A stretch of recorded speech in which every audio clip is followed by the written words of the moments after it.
Samurai Success Community, welcome back to the Scroll. As always, I am with CEO David Olcott, and I'm joined by our head coach for North America, Matt Hepfinger. Good to see you both. Good to be here, Morning. brother. It's always good to see you.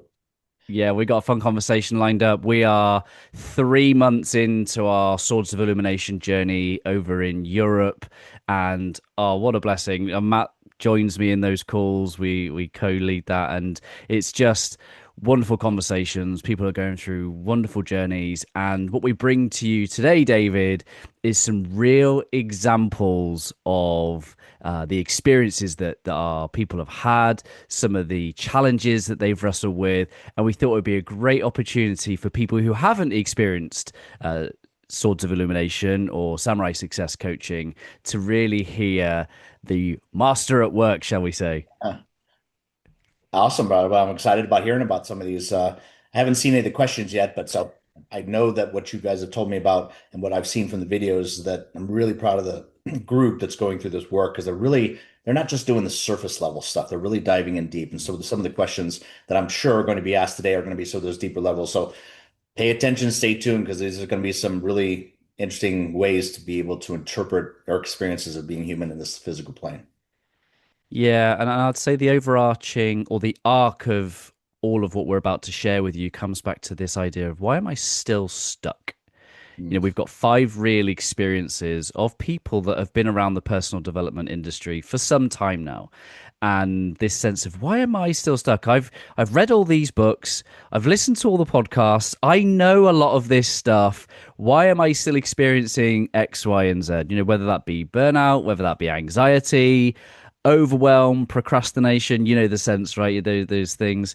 But overriding all that is just this sense of feeling stuck. And actually a little bit resentment to the personal development industry, because it's like, I've done the work. I shouldn't feel like this right now. So yeah, a lot of the things we're about to share with you come from that space. So if anyone else has felt that as they're listening to this, all right, darling. Yeah, right. Right. All right, here's the big one straight out the bat. The experience this person's having is I know exactly what I need to do, but I'm just not doing it. David, what's your loving observation of that experience, that statement that someone has made, and maybe how would you coach someone in that position? Well, when I started with that question, it wasn't so loving, I will tell you that. It was a stress point, a frustration point. As a matter of fact, it was a even more exasperating point to me because I was so frustrated. I thought I had done all the work. And so there it is, right there. That's where my ego had hijacked me and said, "You're doing all the work, you're doing all this thing." And what that meant to my ego was get more knowledge. Hmm. I mean, that's the work. Well, that's not the work the spiritual masters have been talking to us about for centuries. The work is taking that knowledge and applying it into an experience so that you can have a feeling from it. Hmm. Knowledge, experience, feeling. That's the holy trinity, if you will, of the human experience. And within that is where all the greatness comes through you, from you, all that stuff. So the knowledge itself will actually trap you into believing that you've done a whole bunch of work, a lot of activity without accomplishment, because the accomplishment comes through the experience. So applying that information, which we talk a lot about in the book, is really about taking it to the next level. Take what you know and simply apply it this week. And you will find, wow, that really worked. Now the next question becomes, well, I know that it works. Why am I not repeating it? Then you get to the real work, which is if you take all the knowledge in the world, you go to the best seminars, you have the best ideas, those aha moments you have where you're like, oh my God, I just got another piece of the puzzle. I just figured something out. And then it goes away. It's like, well, where did that piece of information go? And then someone reminds you, a book you pick up, a seminar you go, a movie, and you're like, oh, and there's this up and downs of remembering and forgetting and ups and down. It's just like, what controls all that? What can help me remember who I am at my best in really tough situations? That's what I really need to remember. I don't need to remember the knowledge. I need to remember who I am in that moment. And that's why the I Am Studio, that's why the SOFI work exists. because we are swimming in an ocean of forgetfulness juice, guys. This my energy. You are constantly forgetting who you are. And when you forget who you are, you don't respond and react accordingly like you'd like to certain events that keep showing up. When you remember who you are, then you react and respond to events exactly the way you want to, or you can make adjustments to that within that because you remember who you are. You have a great baseline. Does that make sense? Okay, well, then we've just talked about the secret of all this stuff, which is we now know through neuroscience that 95% of what you're getting from the external world is coming from your subconscious part of your brain. That's the part we need to remind ourselves of who we are. And if we get to our subconscious programming and we remind that about who we are, the reaction and responses are going to change because it remembers whenever you don't. It's like breathing, it's like blinking your eyes. You don't have to think about it. It's just who you are now. And when you are who you are, you react and respond accordingly perfectly every time. Now, that's the kind of life I want to experience. That's why I went on this journey. And for those of you that are not just curious about this, you got to get past curiosity. You got to get to commitment. And if that commitment's not there for you living your best life, none of this technology is going to work for you. But if you're really ready, you finally have had enough. I've had enough of tolerating that other crap. I've got to do something else. This is the program you want to take a look at. But David, we had another question, and it's I keep comparing myself to everyone else, and I feel like I'm falling behind. What's your loving observation there? So getting into this, well, we already know the KBI there, the key behavioral indicator is that the source of that information is coming from your ego. So there's two sources that you're going to be dealing with here as a human being, right? One is your ego and one is your soul. We have a lot of us on the planet forgotten to connect with our soul, and we're very connected with our ego, and you could see what it's creating from that place. So reconnecting with your soul, guys, is a really important aspect of this conversation. So whenever you're in comparison with anything outside of you, you're using your ego. So it's a great behavioral indicator that if you're ever noticing that feeling or that experience, this is where you're located, and that's what the source is. Great. Now that I know where I'm located and what the source is, I can make some changes consciously, right? Says, okay, how would I connect my soul? Because my soul doesn't compare anything. It accepts what things are. Okay, but how do I use that in a competitive market? Ha ha. Now you're asking the right question. Because when developing your soul and your ego in this place, in Samurai Success, we want to develop a hybrid of those two things, not just one or the other, this and that, right? To compare those things together. So when I'm in my soul and I'm using my ego, I want to compare how I am today against how I was yesterday, how I was a minute ago, how I was 5 years ago. If I want to do any comparison, cost comparisons, right? I want to stop going outside and I want to start coming inside. And I want to start comparing the things I'm doing today and behind, or today, or that's moving me ahead or behind.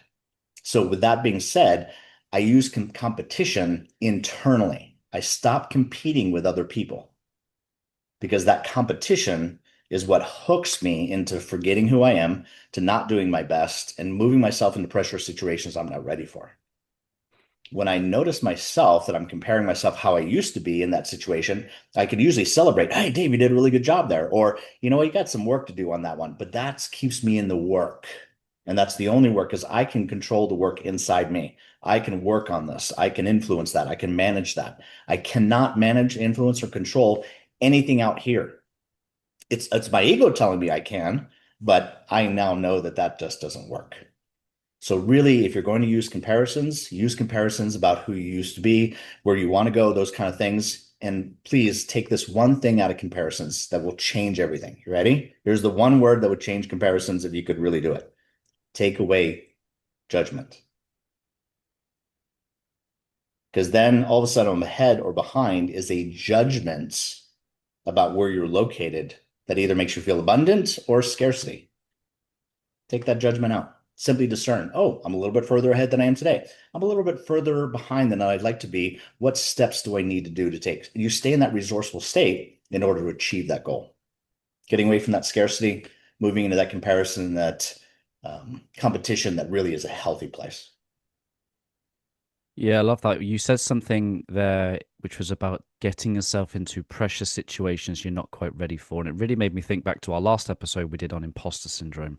So it makes me think, I've had the wonderful opportunity to support some great people in the last few weeks, and each of them are doing their own thing in the world, in the marketplace. And I know that some of them compare themselves to what somebody else is doing in Australia, for example, Mm. or and so it's almost like this comparison of, I see all these other social media influencers doing these things and I'm not there. It's almost this comparison is almost reinforcing their imposter syndrome that we talked about last month. So yeah, go back and check out that episode if imposter syndrome is something that's resonating with you at the moment. I'll put the link in the show notes. But David, third question. I cannot confirm this was me that said this one, but I definitely would have said something like this for sure. I keep looking for another book, another course, or another breakthrough instead of doing today's work. Oof. I keep looking for another book, another course, another breakthrough instead of doing today's work. Over to you. Well, I can tell you, marketers love you for that belief system. People selling stuff love you for that belief system. So if that serves you and it really represents who you are, then who am I to say, discontinue it? If you're tired of that crap and you really want to start getting the source code of what really creates life, then that's why the Swords of Illumination was created. That's why I wrote this again. This book I wrote to myself. I didn't eventually think I was ever really going to publish or put it out there, but I'd given my word that if the universe shared this with me, that I would share it with the universe. So getting it out there is really a big part of this promotional concept. But beautifully, it's funny how the first question you asked me really comes back to the third question you're asking me, which is this knowledge-based belief system. So in our world, we're always looking for the conveyor belt. Hey, this is what's producing the results. What's at the end of the what's okay, if I'm noticing things going on down here, then all I have to do is go, well, what's happening over there that's causing that over there? And if I can find the connections, then I'm winning. I know how the process works. I can influence it. I can manage it. I can control that in some way, shape, or form. So looking at the end of the conveyor belt is what's causing me to be able to look for this is this belief that knowledge is power. It's a singular belief. It's an illusion of things. But again, marketers, people who want to sell you stuff, and yourself want to be distracted because your ego is like, I don't really want to do the work. Because if you really start doing the work, your life's going to shift and change. And the very nature of your motivation is pain because you're always looking for that next book, that next tape, because you're not enough. I'm not worthy of this. I'm not complete enough to be able to apply it. So one of the great axioms that I learned with Conversations with God, a phenomenal book, you have not read it. It just says what's really going to change mankind, humankind, if you will, is not learning new pieces of information. It's applying what you already know. So that is what the masters have said for centuries. I suggest that we listen again to this. Stop looking for the next book. Stop looking for the next tape. And simply this week, apply something you know and see if it works. There's a part of me, though, and part of that imposter syndrome we talked about last week that always says this. You know what, Dave? If I don't give my 100% and I fail, I'm okay with that because at least I know I didn't really fail. Now listen to the logic of this. If I don't give my 100%, if I only give 90%, 80%, 70%, just any effort, right? I hold back a little bit and I fail, then I didn't really fail because I didn't give it my all. But if I give it my all and I still fail, then I'm broken. I'm in a worse space than I want. And I want to avoid that. So there's two things that have to happen here. One is that we have to remove the judgment from that whole thing. And the second part is to really start focusing on, does failure really exist? Or is there's this remarkable thing called a feedback loop? So in the world of NLP, there's this term called, there's no such thing as failure, only feedback. So I go through my life because I programmed into my subconscious brain that whenever something for most people look like failure, I'm getting feedback from that. So while they're suffering the pain of that failure, I'm educating myself on what I can do differently for the next time that happens. Two different people, two different experiences, very different outcomes. Does this make sense? So really focusing on that aspect is changing the meaning behind failure and then really starting to do something called the work, which is applying knowledge on a consistent basis. Awesome. For number 4, David, we have, I keep telling myself I'll fully commit when life settles down. What's your loving observation there? Ah, damn it. Another loving observation. How about a heartfelt one? You ready? It's never going to get easier, guys. It's never going to get better. It's never going to give you enough time for you to do those things. Now, you may have a very different experience that I have, but that's been my experience. There's always something. As a matter of fact, I had this great GM in sales years ago. His famous phrase was when he was working with salespeople who are typically prima donnas, right? And I'm certainly one of those, is that there was always a reason, excuse for somebody not buying or this or whatever. And he was always use this frame. It's always something. And where it was genius about what he said was that the universe is always constantly changing, guys. That's one absolute that I know about in this physical realm. Change happens. If we were really supposed to be ready for things, then I promise you, you would have already attended some university or some classes before you had children. Because who's ever ready for having a child? No, we're going to hold off on this. I will tell you, every single person I've ever heard that's held off and they were prepared and got everything ready are still as exhausted as the person that was surprised by the same child coming along. It's just one of those things that you have to experience, guys. All this preparation stuff that we're doing, I get it. I'm an analysis kind of guy myself. I'm analytical. I get it. I like to have plans, but there's certain things that you just aren't going to be able to control. And if your perfectionism is about getting all those things in place before you start moving into the work, then you are already in a process of being able to create a destiny of showing up to a place you don't really want to show up to. It's destined because you're always going to not do that next step to apply that information. And remember, in the application of the knowledge called the experience, in that experience is where all the secret sauce is for you personally. So all the answers you want are in the experience. So you have to take the first step. You have to move away from the analytical and you have to move into the action. And what's causing you not to do any of that is your subconscious programming. Your subconscious programming dictates whether you're going to apply something or not. And until you change that programming, then it's a default programming.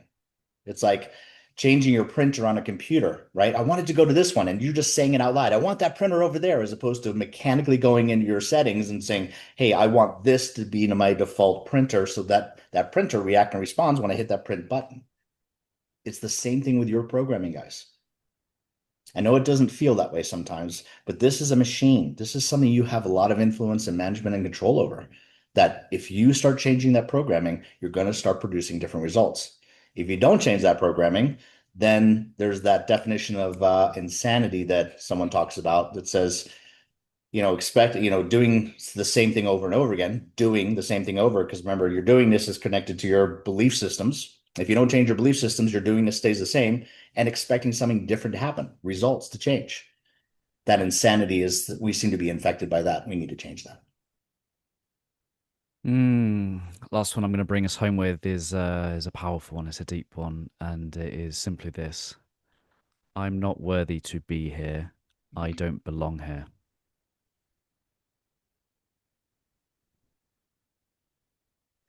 So if I was working with an individual, it would depend on that person. But sometimes I'm going to agree with that person Hmm.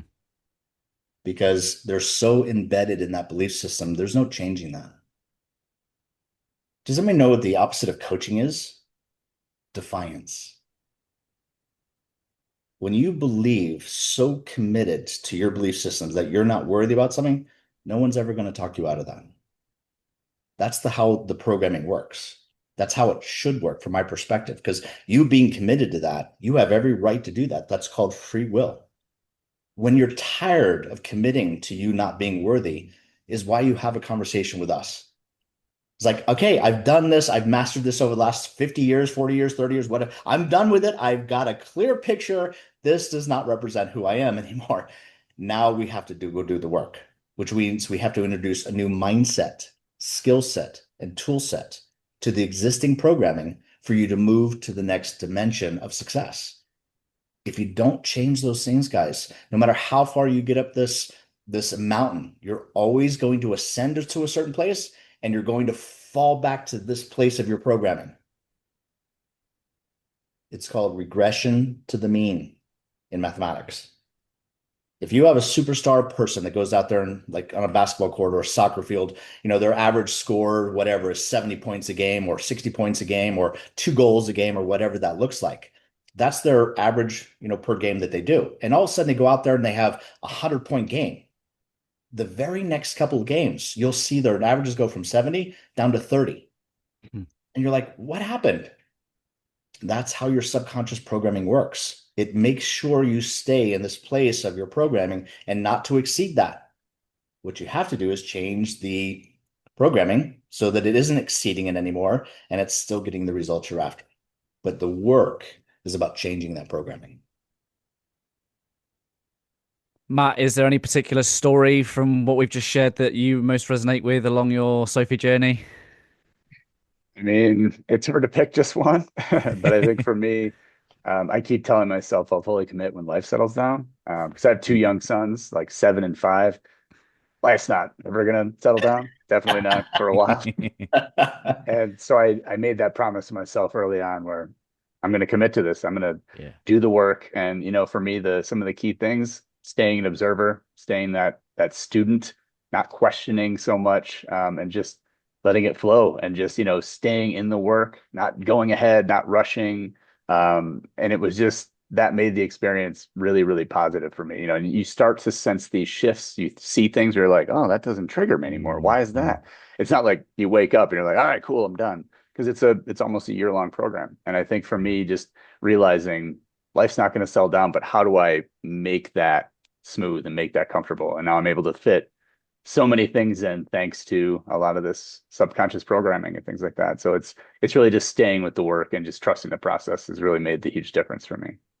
Yeah, commitment's a great shield, isn't it? I remember my ego venting during my SOFI journey, and like I was like, David, maybe do this, maybe say this, or think about this. So obviously my ego starts to vent, and obviously you're surrounded by people who aren't on the journey, and they just want to make you feel better and take away your pain. And actually the greatest shield I had was commitment. I was like, no, I'm going to see it through. I'm going to do it, because if my ego loved the everyone else justifying why I was okay to feel so aggrieved for being lovingly challenged on some of my disillusions, then they wouldn't have had the breakthroughs that the commitment enabled.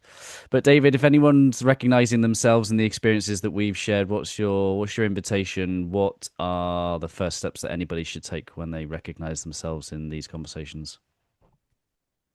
So I guess we've been working on the premise of if you build it, they will come. And this is really where we are. We've built this program so that you can really make the changes that you really say you want to make. We've built a program for you to be able to come and see this. Here's the deal. Come and see if we're the real deal for you. There's a discovery call process in this. It gives you plenty of opportunity to really kind of experience this before you get involved with it. And then 3 months into it, we ask you again, hey, are you really committed to this kind of work? So that when we get to that 3-month mark, we really fully commit to that work. Commitment is essential to changing programming, because any tentativeness, your mind's going to recognize, your brain's going to recognize, oh, we're not certain about this. We're not sure about this. Let's hold off on putting that in there. And until we change that, nothing changes outside. So this idea here about really focusing on commitment is so incredibly important. And then I love what Matt said earlier is I'll get committed when this happens. It's this when this. And by the way, he already knows as a father of, boys that are almost teenage years. Oh my God. Sorry, Matt. That it's not going to settle down, guys. Because in universal terms, there's this great marketing strategy that there was this bar down in the Boca Chica that I used to, grow up in the Keys, and it was a purple building. You couldn't miss it. I mean, you drove in, you were like facing the building, and purple building with this big, as a red lettering that was on there was just so striking. Maybe it was orange. Oh my gosh. And it said this, free beer tomorrow. And you're like, well, geez, that just showed up perfectly in my life. I mean, I love beer, so I guess where I'm going tomorrow. So I get in my car the next morning and I drove over the thing. What does the sign say? Free beer tomorrow. And oh, okay, well, gosh darn it. Now hold on. I'm getting the system. I'm figuring this thing out. So if I come tomorrow, I'm gonna get free beer. Okay, good. So next time, man, I'm up at 8 o'clock in the morning because man, I know I don't need to be drinking before then, but seriously, free is good. I'm gonna go and I show up to the bar, and what does it say? Every single day, guys. That's what commitment is. There is, in universal terms, there's no tomorrow. There's right now. And what you do right now is this phrase: practice makes permanent. When you practice commitment for tomorrow, that's why it never shows up, because commitment is necessary to create the energy and frequency of manifestation. And guess what? As soon as you commit, those things start coalescing together into manifestation. You've got to stay with that commitment for a period of time. I don't know. Sometimes it's longer. Sometimes it's 2 minutes. Sometimes it's 10 years. I've been doing this for 30 years. I'm still manifesting things I wanted 30 years ago. Think about the patience levels you got to be at, the tolerance levels that you have to be at, and just the dedication. Well, the dedication is to the work, not the outcome. When you do that, it changes the game. It allows you to stay present and allows you to stay committed in the moment of now. I think I know what the title of this scroll episode is going to be called. Free beer tomorrow. There you go, sir. Fantastic. Brilliant. I love that ending. That was really powerful. You know what to do, guys. The link's going to be in the show notes. Matt's got a few conversations over the next couple of weeks for our North America showcase presentations. The cohort will be getting live in August, and then we'll be going ahead with cohort 2 in Europe straight behind in September. So we're rolling. We're on. The train's about to leave the station, guys. So yeah, all aboard. Come on board. Come on this journey with us. And yeah, any final thoughts from yourself, Matt, before we wrap up? I just really enjoy the conversation, and this work is life changing. It's amazing. So if you're interested at all, show up. It's 30 minutes free. Get to hang out with us for a little bit, but it's real. Good stuff. And I'll leave the final thought to yourself, David. Well, as always, guys, thanks for being here. Always really an honor that you guys are promoting this and doing such an exceptional job with it. It's fun to watch the work. It's fun to watch the videos with your teams. It's fun to watch the breakthroughs. And I know they're struggling with some of those things that don't sound like a lot of fun, but I will tell you from my experience and doing this so many times over this years, that pain they're going through right now is so necessary through the breakthroughs that are about to happen. And that's what they're really after anyway. So getting rid of this pain over the short period of time, yeah, it hurts, but it's painful and it's necessary. But then life changes. Life becomes something different. And you start living from a place of abundance that you can't really tell people about. They have to have their own personal verified experience. And this is your opportunity to do so. So if you're tired of, bitching about this and not having this, and you really want to make a change, come check us out. See if we're the real deal. Fantastic. If you've made it this far, please like, please subscribe, please share it with someone that you know would inspire and be a great encouragement to. And until next time, we'll see you next month.